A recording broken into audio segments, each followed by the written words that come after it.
Dudaklarımın rengini görüyor musun? Soğuktan dudaklarım morarmış. Abi fena soğuk. Ama manzara efsane. Manzara efsane güzel. Bir yer daha vardı böyle lav. Şurası. Şurada. Öyle bir şey neyse şu tarafta işte. Yolunda sıkıntı yok. Ağrıdı. Bize yüzünü göstermiyor ya. Motorda hissedilen 5 düşüyorum. Eksiye. Yolunda ama nasıl bir yolunda yani. Van Gölü'nü görmüş olduk şu anda.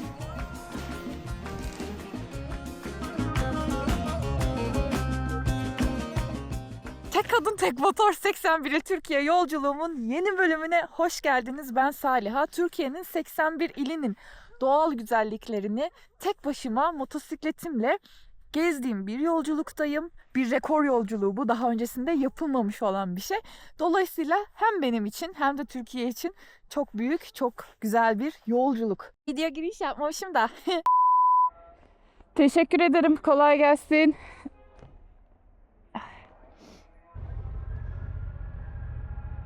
Üf.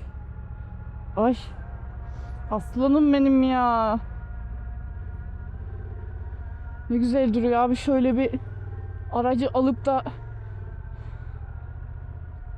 camper yapmak istiyorum ya. Dolu Beyazıt sokaklarından geçerek ayrılıyoruz. İnsanları falan böyle yardımsever. Ve ben eğlendim yani Doğu Beyazıt'ta. Sevdim Doğu Beyazıt'ı.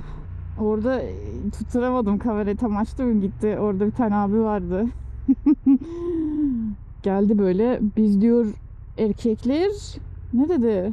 Halt yemişiz mi dedi, öyle bir şeyler dedi. Bak dedi, biz bisiklet sürmeyi bilmiyoruz. Kadın dünyayı geziyor diyor. Abim ya. Aslında benim şöyle doğu taraflarını falan gezerken şöyle bir düşüncem de vardı. Geldiğim yerlerde işte düğün olursa oraların yöresel düğünlerinde, gerçi bu taraflarda olan düğünlerde mesela gördük ya bir önceki bölümde Musa Dağı'ndan dönerken bir konvoy vardı, düğün konvoyu. Kızların kıyafetleri vesaire hani abiye güncel abiyelerdi. Belki köy taraflarında farklı olabilir ama böyle o buraların yöresel düğün kıyafetlerini falan da sesime ne oldu benim abi? Onları böyle yöresel kıyafetleri görmek istiyordum. Bakalım belki yani Van'da falan denk gelir miyiz bir yerde, havalarda buz gibi kış geldi. Kimse düğün de yapmıyor herhalde, son dün gördüğümüz düğündü. Abi inanılmaz güzel yalnız ya. Buralar okey de birçok yer yani şöyle yakın olan yerler biraz görünüyor ama Ağrı Dağı'nı hala göremedim abi. Doğu Beyazıt'tan Ağrı'dan ayrılıyorum ve hala daha Ağrı Dağı'nı göremedim ya. Vallahi. Mesela şu taraflarda vesaire aşırı güzel bir manzara var. Ya ben Doğu Beyazıt'a tekrardan geleceğim. Yani Ağrı, Doğu Beyazıt buralara. Çıldız Gölü'ne aslında kışın donduğu zaman da gelmek lazım. Ben dondum ama göl donmadı henüz. Oralardan geçerken. Ama buralara böyle tam bahar gelirken tekrardan geleceğim. Doğu Beyazıt'ı gerçekten sevdim çünkü. Ama abi Ağrı Dağı'nı göremedik de. Olabilir mi böyle bir şey? Evet. Diyadin'den geçmeyi planlıyordum. Hatta Diyadin'de böyle kanyon var bir tane. Ne kanyonuydu? Hatta orada doğal oluşum bir böyle köprü haline gelmiş. İşte zamanla su, yağmur vesaire gibi doğal oluşumla oluşmuş bir köprü haline gelmiş. Kanyon üzerinde bir bölge vardı. Oraları falan görmek istiyordum ama ben birazcık açıkça söylemek gerekirse kaçakçılar çağrısında birazcık da dandım da.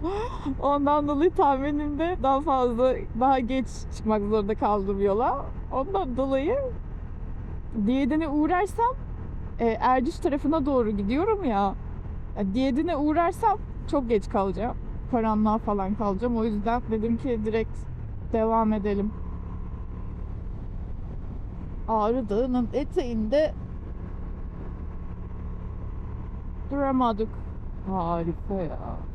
Manzaraya baksana.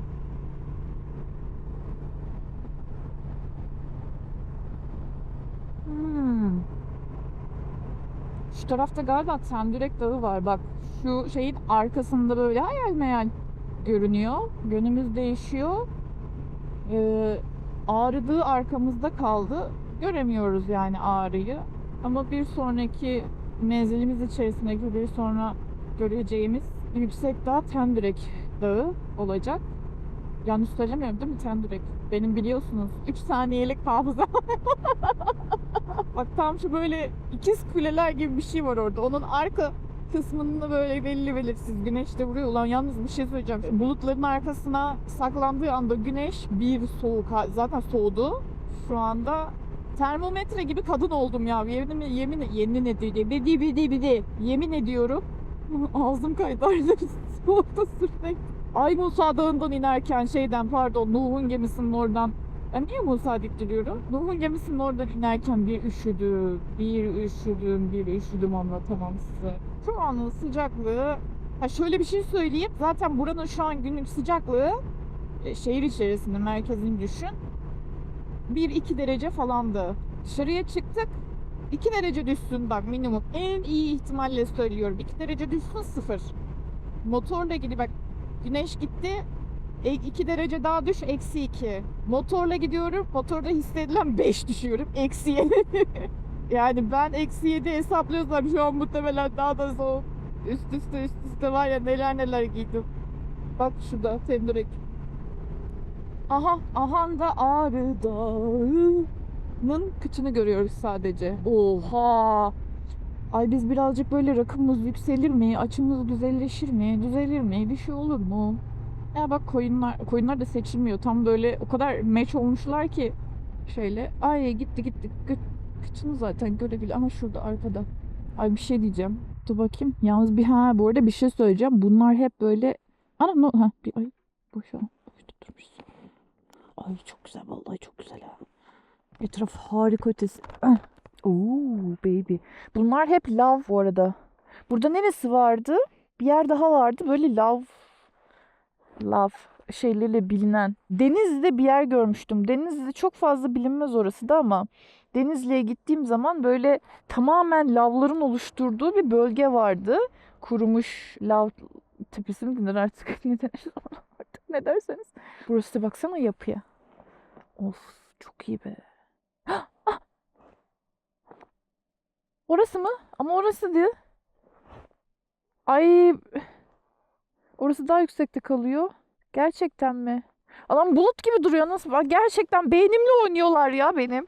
İstediğim tek bir şey var abi. Ağrı Dağı'nı göreyim ya. Bir şey istiyorum hayattan şu anda. Şurası mı şurası mı? Yani bu daha yüksekte. Ben şurası zannettim şöyle geldiği için ama Ağrı Dağı'nın tepesi orası tam değil gibi de. Ne havlıyorsun be? Neredesin ha? Nerede? Gel. Gel soracağım. Ağrı Dağı'nı göster he bana. Ay elimi çıkardım ki buz gibi oldu. Bakayım bir dakika. Tam Ağrı Dağı bu tarafta ya. Şurada da çünkü bir tepe var. Bak Musa Dağı'ndan inerken gördüğümüz yerde. Orasıydı benim karıştırdığım yer. Hemencecik size söyleyeceğim şimdi. Küçük Ağrı. Tamam evet Küçük Ağrı. Anam o da gitti. Ha şurada. Küçük Ağrı daha sağımızda kalıyor çünkü. Şöyle bak düşün. O tarafta başka bir şey yoksa Küçük Ağrı orası. Ağrı bu tarafta olması lazım ama bulutlar o kadar şey ki.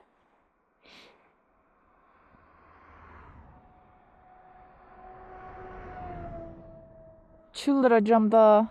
Video giriş yapmamışım da. Ya aslında benim hayaller hayatlar oldu tamamen ya biliyor musun? Benim aklımdan geçen şöyle Ağrı Dağı'nı arkama alıp şöyle güzel bir hoş geldiniz demekti. Fakat Ağrı Dağı bize yüzünü göstermiyor ya. Göstermiyor abi bak. Doğu Beyazıt'ta kaç gün kaldım? 2 gün mü 3 gün mü ne kaldım? Hava bozuktu çünkü. Yani o kadar sisli, basık bir şekildeydi ki bir türlü görünmedi. Şu an hava açık bugün. O yüzden ben de yola çıktım hemencecik. Tek kadın tek motor 81 il Türkiye yolculuğumun yeni bölümüne hoş geldiniz. Ben Saliha. Türkiye'nin 81 ilinin doğal güzelliklerini tek başıma motosikletimle gezdiğim bir yolculuktayım. Bir rekor yolculuğu bu. Daha öncesinde yapılmamış olan bir şey. Dolayısıyla hem benim için hem de Türkiye için çok büyük, çok güzel bir yolculuk. Demem o ki şimdi arkamda 2 tane yer var tamam mı? İlk başta ben şurayı görmeden önce bak şurası dönüyor mu? Şurası şurada. Öyle bir şey neyse şu tarafta işte. iyi görmedim. Tam bu tarafta olmasını düşünüyorum. Çünkü Ağrı Dağı'nın o tarafta olması gerekiyor. Ben dedim ki kıyısından görebileceğiz. Belki açılır diye düşünüyordum ama.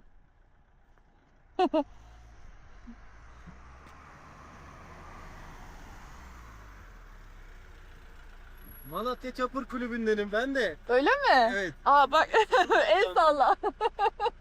Ne tarafa yolculuk? Van. Van'a doğru. Evet. Ben de Erciş'e doğru. Devam. Bir şey sorayım mı sana ya? Ağrı Dağı şu tarafta değil mi? Ağrı Dağı Şu başı görünen Ağrı Dağı mı? yok görünmüyor çünkü O değil değil mi? O küçük Ağrı. Deminden beri onu çözümlemeye çalışıyorum, kafayı yiyeceğim. Ağrı tarafından mı geldiniz? Evet evet, Doğu Beyazıt tarafından geldim daha doğrusu. Ağrı merkez değil de. Tamam doğru. Doğu Beyazıt'tan gelirken sağınızda bir Starbucks. Evet evet, oraya da Onun tam karşısı Ağrı Dağı. Ben orayı karanlıkta geçtim, o yüzden göremedim. Şimdi işte devam edeceğim ama Ağrı Dağı'nı hala göremedim. Şu taraftaki mi Ağrı Dağı, Ben hafif bir böyle. müsait bir yere alayım. Tamam gel. Neyse bak, sorabileceğim biri olur mu ya diyordum. Çok da iyi denk geldi. Bak şu Ağrı Dağı'ysa en azından gam yemeyeceğim var ya. Arabanın içi sıcak tabii, tişörtle değil mi? Merhaba. Merhaba. Levent ben. Memnun oldum. Kamerada sakınca var mı? Yok benim için bu. Tamam. Heh. Şöyle dedim ki güzel bir, hani Ağrı Dağı'nı tam göremedim ben. Doğu Beyazıt'taydım. Şu taraftaki Ağrı değil değil mi? Değil. Ağrı Dağı şu anda görünmüyor zaten. Çok üstünde pus vardı, bulut. Ben de Ağrı o taraf diye düşünüyorum ama baktım şimdi o bulutlu olan kısım bu taraf daha yüksekte kalıyor gibi. Burası küçük Ağrı değil mi? Küçük Ağrı da onun hemen yanında kalıyor. Muhtemel biz şu anda yanlış tarafa bakıyoruz. Öyle mi? Orası Ağrı Dağı. Ha. O zaman şu an hiç görünmüyor. Tam böyle çok yoğun beyaz bulutlu olan yerin Evet, tam evet. orası muhtemelen değil mi? Göremedim. Neyse baharda tekrar geleceğiz artık. Şu an var ya, rakımımız ne kadar oldu bilmiyorum. Rakıma bakamıyorum. Kolumu açamıyorum çünkü ama yani kar yağmış olduğundan anlaşılabilir. Zaten burası muhtemelen bir pas.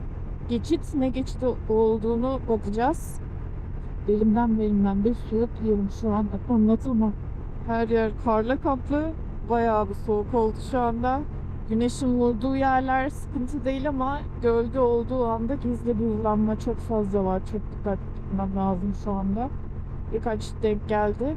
Rakım gittikçe de artıyor. Yani 2000'lerin üstüne muhtemelen çıkıyoruz. Şurada gölgeye geçtiği andan itibaren çok dikkatli gitmek gerekiyor. Bir tabela görürüz bilmem ne geçidi vesaire diye. O yüzden şu anda durup bakmıyorum. Ama şu olayı çok seviyorum ya. Her yer bembeyaz karla kaplı ama güneş var ve parlıyor böyle. Çok güzel. Vay, bayağı soğuk şu anda. Efsane soğuk. Daha da çıkıyoruz. Haydi hayırlısı.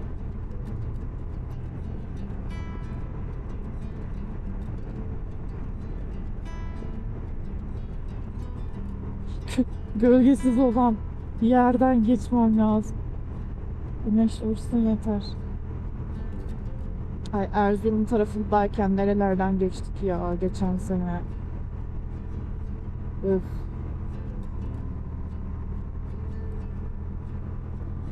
Görüntüye bak, efsane. Of. Parmaklarımdan vurdu şu an. Of, gölge var ya çok kötü. Bak geçti, ne geçti? 2000, oha.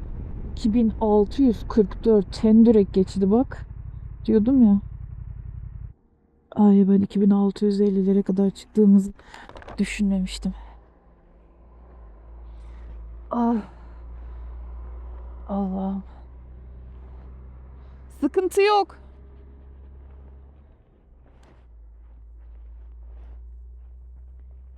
Fotoğraf çekeceğim. Yolunda sıkıntı yok. Yolunda ama nasıl bir yolunda yani? Aa.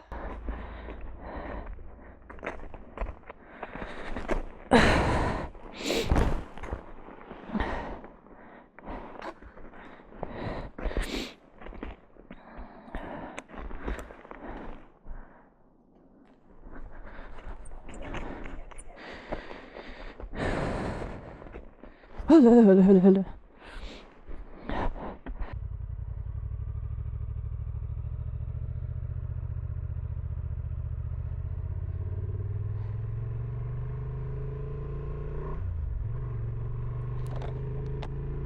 Of. Abi fena soğuk. Ama manzara efsane. Manzara efsane güzel.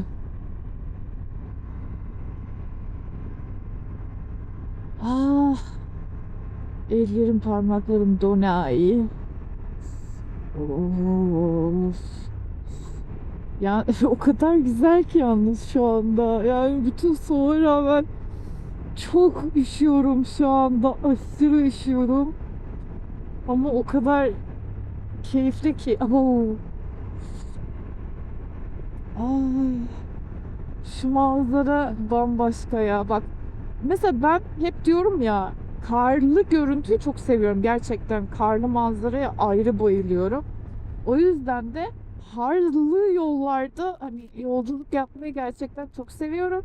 Ve ama mesela bunu arabayla yapsan aynı şeyi alamazsın. Aynı özgürlük, aynı manzarayı vesaire tadamazsın. Bu arada Van sınırına gelmişiz. Allah Allah Allah. Ben şurada da bir fotoğraf çekeyim. Mecbur, ne yapacağım? Bu influencerlar da hep böyle işte, ne yapacağım? Ay, Allah Allah Allah.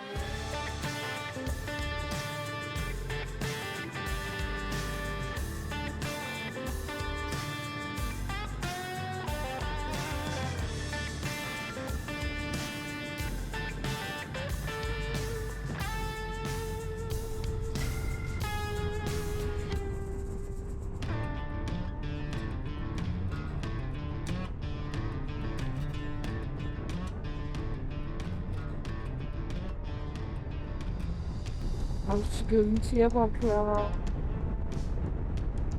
Buz gibi oldu mu içiniz? Yeteri kadar üşüdünüz mü? Benim kadar üşüyemezsiniz. Ama ay ayaklarım dondu.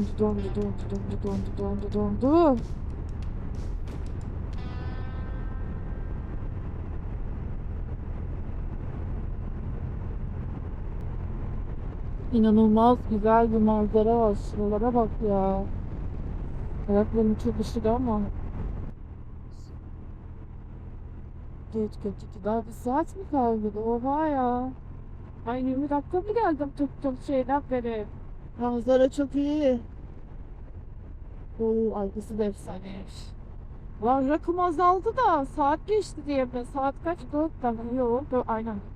Ben geçti falan oradayız ama. Şu görüntüye bakar mısın?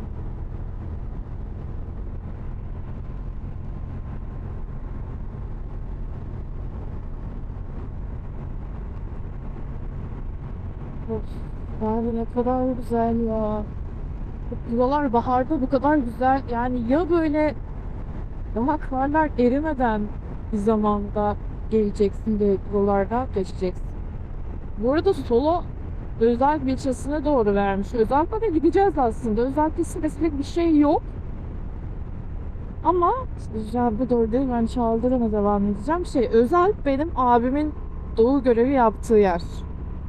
Eğer ki hani çok sıkıntı olmayacaksa soğuk mu bilmem ne anlamında abim için gideceğim zaten. Ay çok güzel ya. Neredeyiz? Çaldıran'dayız. Çaldıran'a girdik. Burası Çaldıran. Ne kadar büyüklükte diye bakıyorum. Hastanesi falan var ama merkezi burası diye düşünüyorum. Sol tarafa baktığımda çok geniş, çok büyük bir yer değil. Burası Kapıköy'e de yakın olduğu için geçtiğimiz yollardan beri asker ve jandarma bölgeleri vardı sürekli. Şu sağ tarafta tamamen askerler öyle. Öyle şöyle bir yer olsa azıcık ısınamıyor. Bak soğuktan dilim damağım kurudu, böyle bir şey yani. Ne? Okuyamadım lan. Bu arada Doğu Beyazıt'ta da mesela bak bir şey söyleyeyim mi? Mesela orada Kürtçe yazıyordu ya. tam okuyamadım da Doğu Beyazıt'ta da belediye işte Doğu Beyazıt Belediyesi yazıyor ya, orada bir de Kürtçesi de yazıyor mesela, Kürtçe halde yazıyor. Bir tane çöp taksi diye bir şey vardı Doğu Beyazıt'ta. Ben ilk defa orada gördüm bir şeyi. Ve küçük bir çöp arabası, hani böyle ekspres çöp toplayıcısı muhtemelen. Üzerinde hani böyle çöp taksi yazıyor, bir de işte Kürtçe bir şeyler yazıyor. Muhtemelen onun da Kürtçesi. Bölge belediyelerinde o Kürtçe isimler de çalışıyor. Sıkıntı yapmıyorlar demek ki onunla alakalı olarak. Benzinlik falan yok mu ya? Tamam, burası asıl Çaldıran'ın merkezi. Burası normal daha büyük genişçe bir yer. Bir yerde bulup da giremezsem sıkıntı, yalnız yandım ha. Parmak uçlarım bitti. Ah. Ellerimin parmak ucu, ayaklarımın da parmak ucu. Çok fena oldum ha. Cicik. Kafeye mafya girmek istemiyorum. Çok uzun sürecek. Şu sağ tarafta bir tane, Allah'ını severseniz, bir benzin istasyonu koymadınız mı şuraya? Nasıl koymadınız ya? Ben geleceğim, ısınacağım. Aa. Ay. Ya durmam lazım. Şimdi yer yok ya. Aha, geride durmak istemiyorum bak şimdi. Ya şöyle bir 5-10 dakika bir ısınsam yeter. Çok soğuk çünkü ya. Hiçbir yer yok. Vallahi yok. Devam ediyorsa böyle. Allah yandım. Neyse. Çaldıran'ı da görmüş olduk böyle. Çocuk çekil. Çaldıran'da obo manzaraya bak da. Çaldıran'da görmüş olduk. Normalde şu geride şimdi Muradiye Şelalesi bölgesindeyiz.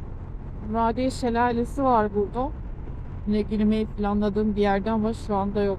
Şu an hiçbir yere girebileceğim tek yer Petrolofs yani şu anda. Şu an böyle var ya, kendimi nasıl diyeyim, bu kadar hissizleşmişlikli bir, oha nasıl kurdum ama, hissizleşmişlikli bir hale soktum ki. Şuranın market gibi bir şey var mı içeride? Ne kadar yağmur da. Durayım şurada bir. Vallahi yok, daha fazla gidemeyeceğim. Ay. Ay. Allah'ım, bu nasıl güzel bir şey. Ah. Ay, direkt tutunca da yanacak şimdi ellerim. Ay şur. Allah'ım. Ay ayaklarım. Allah'ım, şuracık daha azıcık arkam. Ay. Ah.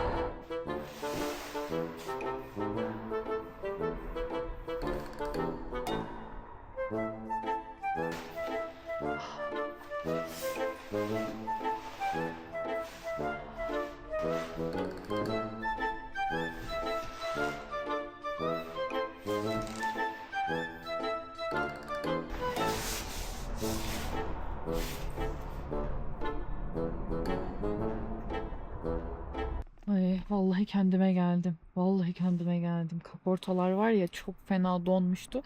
Gerçi tekrar ısındıktan sonra da tekrar dışarıya çıkmak da zor oluyor. Ama en azından ısındım. Sağım solum buz gibiydi. Şu an daha iyi. Şu görüntüye bakar mısın? Sol arkada tabi. Ah, üşüyesim geldi. Tamamen karlarla kaplı olan dağ Tendirek mi acaba? O tarafta kalıyor olması lazım çünkü. Yok, ama o dağ mı gerideydi? Bu kadar yüksek olan bu olabilir diye düşünüyorum ama çok da emin konuşamıyorum açıkçası. Vallahi Allah bu adamdan razı olsun gerçekten. Öyle bir iyi geldi ki. Gerçi dediğim gibi hani sıcaktan bu sefer soğuğa çıkmak da kolay değil. O da ayrı bir sorun haline geliyor. O içim üşüyor şu anda ama en azından parmaklarım, yanlarım, bacaklarımın sağ solu. Şöyle söyleyeyim. Bak, koltuğu çevirdim, ondan sonra oraya oturdum. Önüne direkt ısıtıcının. Sola doğru oturuyorum mesela, sağıma sıcağı veriyorum ya. Uzunca kalıyor öyle. Sol taraf oturduğum koltuk buz gibi oluyor. Bildiğin buz kütlesi görevi görüyorum yani ortada. Öyle bir soğuk. Öyle bir düşünmek. Üf, çok iyi ya. Şimdi Erciş'e yarım saat vardı. Şimdi 23 dakika diyor. 20 dakikalık bir yolumuz kaldı. Çocuklar el salladı. Ya işte bayılıyorum öyle çocuklar olunca. Buradaki keçi koyun falan koyunların türü ne acaba ya? Buradakiler farklı galiba. Buradakiler hep böyle koyu renkli, kahverengi ve tonları halindeler. Nerede biz gördük? Şehrin merkezinde tam ortasında böyle. Iğdır mıydı? Iğdır'dı galiba. Evet. Hatırlıyor musunuz o bölümü? İzlediyseniz, izlemediyseniz hemen gidin izleyin şöylece. Bu arada videoyu beğenip, yorum yapıp, abone hala değilseniz abone olabilirsiniz. Çok sevinirim. Da söylemiş olayım en azından. Destekleriniz benim için çok önemli. Aynı zamanda katıl üyeliğiyle ya da süper teşekkürlerle de katkıda bulunabilirsiniz. Çok seviniriz. Ne diyordum? Ha, Iğdır'ın girişinde hatırlasana böyle tam böyle 4 yol vardı göbek. Kuzular koyunlar kırmızı ışıkta pardon yeşil ışığı bekledi ve yeşil ışıkta geçtiler bir de karşıdan karşıya. Efsane bir manzaraydı o. Evet, Van Gölü'nü görmüş olduk şu anda. Tam da böyle karşıdan hafif yansıyor ya gün batımı, çok güzel oldu. Aslında tam şöyle güzel bir gün batımı buralarda görebilseydik güzel olurdu, yansımalı falan. Hayaller, Muğla, Fethiye gün batımı, hayatlar Van Hakkari, Van Gölü gün batamayışı. Burada gün batmıyor ki abi, birden kararıyor burada. Neyse ha gayret ya, 17 dakika. Ha gayret. Bulutsuz olsaydı biraz hava çok güzel bir yansıma görürdük. Yalnız var ya, görüntü muazzam değil mi?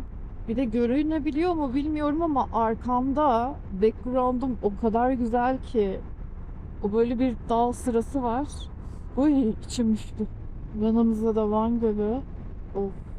Evet, Erciş'e geliyoruz. Girmek üzereyiz. Az kaldı. 4 dakika gösteriyor. Şu sahilde bir yerde öğretmen evi. Ama şöyle bir şey oldu. Girerken tam birazcık beride değişik bir kokuyla giriyorsun. Acaba bazen böyle oluyor ya, o bölgede atıyorum mesela zeytinyağı fabrikası varsa oralar böyle bir zeytinyağının o ilk anki kokusuyla falan Allah. Karışıyor vallahi. Tam kurtardık. Işıklar da çalışmıyor. Onun kokusuyla falan olur ya. Burada da değişik bir koku vardı ama şey kokusu. Hani böyle küçükken bize fasulye yaptırırlardı ya, pamukların arasına fasulye dikerdin de fasulye büyütürdük falan. Ama o bir yerden sonra çok iğrenç kokardı. Öyle bir koku vardı girişte, ne olduğunu bilmiyorum. Burada da bir böyle güzel bir yer varmış. Kafe, restoranımsı bir şey mi? Umarım yer vardır ya. Bir daha uğraşmam, tekrar git gel bir şeyler, bir yerlere, bilmem ne yer bul. İnşallah yer var. Uy, vallahi içim titriyor ya. Burada da bir yer varmış. Yelken Seyrivan. Serdivan gibi. Vallahi buradan manzarası güzel olur ha. Of of, şöyle sakatlık olmayaydı, sonrasında da saçma sapan şeylerle uğraşmak zorunda kalmasaydım. Şuraya şöyle bahar zamanı gelirdim, ne güzel olacaktı ya. En azından sonbahar yani. Abi ne oldu? Öğretmen evinin girişi nerede de? Hı. Şuradan.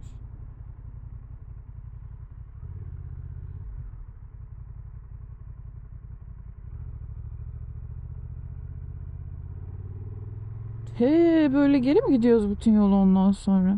Gelmeden önce aradım ben burayı. Açan olmadı. Tadilattaymış ya.